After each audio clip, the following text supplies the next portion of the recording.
नमस्कार मित्रों, मैं हूं डॉक्टर हरिनिवास और आप संस्कृत साहित्य एवं संस्कृति के चैनल पे इस समय सुन रहे हैं शिव महिमनी स्तोत्रम।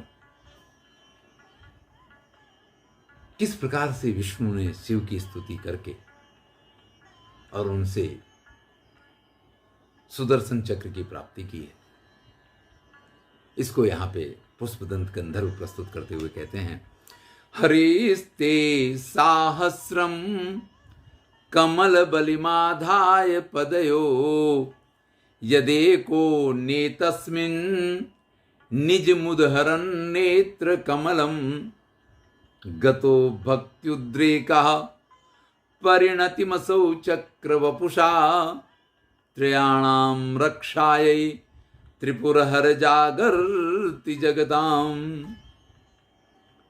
विष्णु नित्य प्रति शिव की आराधना किया करते हैं और उन्होंने एक नियम बनाया हुआ है कि नित्य प्रति वो 1000 कमल शिव जी के ऊपर चढ़ाया करते हैं। साहस्रम कमलम बलिमाधाय पदेव, आपके चरणों में जब तक वो 1000 कमल न चढ़ा दें तब तक वो अपनी पूजा को पूर्ण नहीं मानते थे।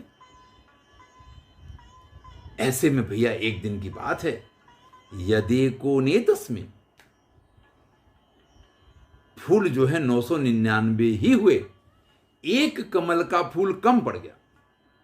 अब भैया जब किसी अनुष्ठान में बैठते हैं तो एक बार बैठने के बाद उठा तो जाता नहीं है, पार्षदों से पास से मंगवा के और उन फूलों से अगर पूजा की जाए तो उसका फल तो हमें नहीं मिलेगा। ये ध्यान रखिएगा। जीवन में आप क्या करते हैं कि आपको पूजा के लिए पुष्प चाहिए तो आप माली के यहाँ जाते हैं, उससे ले आते हैं, आप उसको कुछ पैसे वगैरह दे देते हैं और इससे आपको ये लगता है कि आपका कार्य सिद्ध हो गया। लेकिन हमारे शास्त्र ये कहते हैं कि पुष्प हमेशा ताजे होने चाहिए और अपने आप उनको तोड़ के अगर लाते हैं ना तो वो आपकी जो श्रद्धा होती है, उनको तोड़ने के साथ आपकी जो भक्ति होती है, वो श्रद्धा और भक्ति जब उन फूलों को किसी भी देव के ऊपर आप अर्पण करते हैं तो उसके साथ पहुंचती है। अन्यथा तो आपका पैसा पहुंचता है, आपकी भावना नहीं पहुंचती। मुझे बराबर याद है, नैमिषारण्य में जब मैं पढ़ा करता था गुरुकुल में, नवरात्रि के दिन आते थे। नवरात्रि में नित्य प्रति कोई रामायण का पाठ करता था, कोई नित्य प्रति सुंदरकांड का पाठ करता था, कोई सप्तशती का पाठ करता था, कोई हनुमान चालीसा का ही पाठ करता था।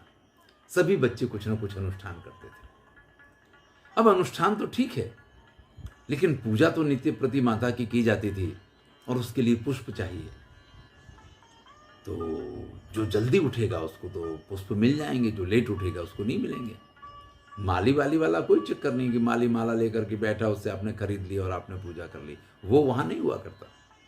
वहां तो वन है, वन में पुष्प हैं, आप जाइए तोड़ लाइए। तो सुबह बड़ा जल्दी उठ के जाते थे और एक एक फूल को ऐसे चुन चुन के लेके आते थे। एक पुष्पों की डलिया थी, उसमें रख के लाते थे और उसमें जो श्रद्धा और जो भक्ति होती थी, आज चाहे दिवाली की पूजा हो, आज चाहे कोई भी पूजा हो, जब हम माली के पास से फूल खरीद के लाते हैं तो कभी भी वो श्रद्धा जो है वो जागृत ही नहीं हो पाती है। क्योंकि जब वो फूल तोड़ते थे तो जमीन पे अगर गिर गया तो फूल बेकार हो जाएगा। और आपको पता है जिसको हरसिंगार कहते हैं, पारिजात कहते हैं, सुबह के टाइम पे वो झड़ते हैं, तो वो झड़े उससे पहले वहां पे चादर बिछा देते थे और उस चादर को बिछा के फिर धीरे से उस वृक्ष को हिलाते थे और उसके ऊपर वो सारे फूल, आहा कितना सुंदर वो दृश्य हुआ करता था। तो यहां श्री विष्णु नित्य प्रति 1000 कमल के पुष्प आपके चरणों में अर्पित करके जो आपकी पूजा क्रिया करते थे, एक दिन एक फूल कम पड़ गया। अब उन्होंने विचार किया कि भाई अगर एक फूल कम है तो ये तो नहीं चलेगा, मेरा नियम टूट जाएगा। तो विष्णु को सब कमल नयन कहते हैं, तो उन्होंने विचार किया कि ठीक है, अगर कम है तो मेरे नेत्रों को अगर कमल नयन कहा जाता है तो मैं एक कमल के स्थान पे अपने नेत्र को ही चढ़ा देता हूं। और ये निर्णय करके उन्होंने अपनी एक आंख को निकाल के जैसे ही आपके चरणों में अर्पित किया है, गतो भक्त्युद्रेका, उनकी इस भक्ति के कारण आपके मन में जो आनंद उत्पन्न हुआ, आप जो उन पे प्रसन्न हुए हैं, वो आपकी प्रसन्नता, वो आपका आनंद चक्र का स्वरूप धारण करता है। और विष्णु सुदर्शन चक्रधारी, जिसके कारण विष्णु बने, वो चक्र उनको प्राप्त हुआ। और आज भी त्रयाणाम रक्षाय त्रिपुर हर जागरति जगताम, हे त्रिपुरासुर संहारी, आज भी आपका अपने भक्त के प्रति जो वो भक्त्योद्रेक था, जिसने उस चक्र का स्वरूप धारण किया है, तीनों लोकों की रक्षा में वो आज भी लगा रहता है। तो भैया, अनुष्ठान और नियम ये बड़े ही महत्वपूर्ण होते हैं। अगर आप उनको तोड़ देते हैं, अगर आप उनको टेकन फॉर ग्रांटेड गिनते हैं, अगर आप उनको सिर्फ खाना पूर्ति के रूप में पूरा करते हैं, तो फिर वो आपको फल नहीं देते। अन्यथा आपके द्वारा किया गया कोई भी अनुष्ठान आपको फल अवश्य देगा। जीवन में याद रखिए, जिस कार्य को करने में संपूर्ण श्रद्धा हो, उसी काम में जुड़िए। और अगर एक बार जुड़ते हैं तो जब तक वो पूरा ना हो, फिर चाहे शरीर को पाते वा समाप्त हो जाना पड़े, लेकिन व्रत में से पीछे नहीं हटेंगे, ये निर्णय होना चाहिए। चलिए अगला श्लोक देखते हैं। कृतौ सुप्ति जाग्रत त्वमसि फल योगे क्रतुमताम, क्व कर्म प्रध्वस्तम फलति पुरुषाराधनमृते, अतस्त्वां संप्रेक्ष्य कृतुषु फलदान प्रतिभुवं, श्रुतौ श्रद्धां बद्ध्वा दृढ़ परिकरः कर्म सुजनः। इस संसार में वेदों ने, बहुत सारे शास्त्रों ने हमें कर्म का विधान सिखाया है कि भैया अच्छे कर्म करो, आपको आपके किए हुए प्रत्येक कर्म का जैसा कर्म होगा वैसा फल मिलेगा। लेकिन इतना याद रखिए कि हम जो कर्म करते हैं उसका फल तुरंत हमें नहीं मिलता है। ये ऐसा नहीं है कि आप दुकान पे गए, आपने 100 रुपए दिए और उसके सामने आपको चीज मिल गई, ऐसा नहीं होता है। तो भैया भरोसा क्या है कि अगर हम कुछ करेंगे तो उसका फल हमें मिलेगा ही। तो पुष्पदंत गंधर्व कहते हैं, क्रतौ सुप्ति जाग्रत त्वमसि फल योगे क्रतुमताम। भाई हम सोते जागते जो भी यज्ञ करें, अनुष्ठान करें, जप करें, तप करें, जो भी करेंगे, आप उसका फल हमें अवश्य देंगे। ये जो एक विश्वास है, लोगों के आपके ऊपर ये भरोसा है कि वो जो भी करेंगे, हमारे भोलेनाथ हमारे हर श्रेष्ठ से श्रेष्ठ और छोटे से छोटे हर कार्य का फल मुझे अवश्य देंगे। और ये विश्वास होने के कारण ही सब लोग अपने अपने श्रेष्ठ कर्मों में रत रहते हैं, अपने अपने कर्म करते रहते हैं, श्रेष्ठ से श्रेष्ठ कार्य करते रहते हैं। और आप भी गजब हैं, आप भी गजब हैं किसी का एक भी कर्म आपकी नजर से बचता नहीं है, और हर व्यक्ति को उसके हर कर्म का फल मिले, इसका आप पूरा पूरा ध्यान रखते हैं। और यही इस सृष्टि को श्रेष्ठ बनाने में सबसे बड़ा योगदान होता है, क्योंकि आपका विश्वास। आप किसी बैंक में जब अपना पैसा जमा करने जाते हैं ना, तो आपको एक भरोसा होता है कि जब मुझे जरूरत पड़ेगी तब मुझे इसका फल अवश्य मिलेगा, यानी तब मैं अपने पैसे का उपयोग कर पाऊंगा। इसी प्रकार से जो शुभ कर्म करते हैं, जो श्रेष्ठ कर्म करते हैं, उन लोगों को भी इस बात का भरोसा रहता है कि जीवन में वो जो कुछ कर रहे हैं, समय आने पे उसका फल उनको अवश्य मिलेगा। और ये विश्वास आपके ऊपर विश्वास होने के कारण, क्योंकि आप सबके कर्मों के फल देने वाले हैं, इसलिए सबको है। श्रुतौ श्रद्धां बद्ध्वा दृढ़ परिकरः कर्मसु जनः।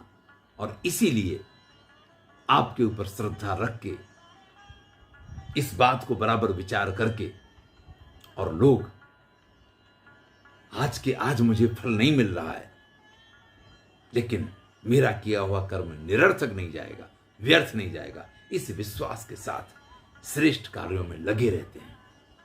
भैया, ये सिद्धांत तो बहुत सही है, और मैंने तो अपने जीवन में अनेक बार इसका अनुभव किया है। मैं आपसे ये कहता हूं, एक कथा भी मैं इस संदर्भ में सुनाता हूं, कि जीवन में व्यक्ति को अपने कर्म हमेशा करते रहना चाहिए, और श्रेष्ठ से श्रेष्ठ अपना योगदान दे करके उन कर्मों को पूरा करना चाहिए। जो लोग अपना श्रेष्ठतम योगदान प्रदान करते हैं, उनको जीवन में श्रेष्ठतम फल मिला करता है। लेकिन जो लोग कर्मों से इसलिए पीछे हट जाते हैं कि अरे यार, मेरे तो हाथ में क्या, मैं क्या कर सकता हूं। आप क्या कर सकते हैं नहीं, आपको क्या करना है ये आपको ज्ञात होना चाहिए। कर सकते हैं वो तो ईश्वर की इच्छा है। मैंने कहा मैं एक कथा सुनाता हूं, चलिए आप भी सुनिए। श्रावण का महीना था, नदी एकदम भरी हुई चल रही थी। नदी में एक नाव में बहुत सारे लोग बैठ के जा रहे थे, गंगा नदी। ऐसे में जो नाविक एक बांस लेकर के उस नाव को चला रहा था, अचानक वो बांस टूट जाता है, उसके 2 टुकड़े हो गए। अब उस नाविक ने उन दोनों टुकड़ों को रख दिया और सबसे कह दिया कि भैया, मेरे बस में कुछ नहीं है, क्योंकि जब बंबू ही टूट गया तो अब मैं नाव चलाऊं किससे। अब तो ऊपर वाले का नाम दो, जो होगा वो जाने। थोड़ी देर में नाव पलट गई, सभी लोगों की मृत्यु हुई। जब ऊपर पहुंचे जाकर के तो सबका हिसाब पूछा गया। बोले महाराज, पाप तो सबने बहुत कुछ किए हैं, लेकिन चूंकि गंगा के प्रवाह में इनकी मृत्यु हुई है, इसलिए इन सबको स्वर्ग मिलना चाहिए। तो कहा भाई ठीक है, गंगा में मरने से अगर सारे पाप धुल गए हैं तो सबको स्वर्ग भेज दिया जाए। अब सब जा रहे थे, वो नाविक भी जा रहा था, वो भी मर गया। तो उससे कहा कि नहीं भाई, ए खड़े रहो खड़े रहो, तुम कहाँ चल दिए। बोले सबके साथ मैं भी स्वर्ग जा रहा हूं। बोले तुम स्वर्ग नहीं जा सकते हो। बोले क्यों, मैं भी तो गंगा में डूब के मरा हूं। बोले नहीं, तुमने अपने कर्तव्य का पालन नहीं किया। भले वो बंबू टूट गया था, अरे उसको चप्पू की तरह चलाते, लेकिन कुछ भी करते उसको तुमको चलाना, तुमको बांस हिलाना चाहिए था, तुमने बांस हिलाना बंद कर दिया। तुमने नाव को किनारे पे लाने के लिए कोई प्रयत्न ही नहीं किया है। इसलिए अपने कर्मों को योग्य रूप से ना करने के कारण आपको नरक मिलेगा। कथा कथा होती है, आपको उसमें कुछ अच्छा लगे ना लगे, लेकिन जीवन में ये इतना ही सत्य है। ईश्वर पे विश्वास रखिए और अपने कर्तव्य का निष्ठापूर्वक पालन कीजिए। कोई बेईमानी करने की जीवन में जरूरत नहीं पड़ेगी, जीवन में कोई गलत काम करने की जरूरत नहीं पड़ेगी। अगर आपने ईश्वर पे विश्वास रख के संपूर्ण निष्ठा के साथ अपने कार्य को किया, तो भैया आप जो चाहोगे वो जीवन में आपको अवश्य प्राप्त होगा। इसी के साथ सबका धन्यवाद। मैं हूं डॉक्टर हरिनिवास और आप सुन रहे हैं शिव महिमनी स्तोत्रम। जो भी कर्म करेंगे शिव उसके फलदाता हैं, इस विश्वास के साथ अपना श्रेष्ठ प्रदान करके अपने कर्तव्य का पालन करें। यही आज का सबसे बड़ा गुरु मंत्र है। धन्यवाद।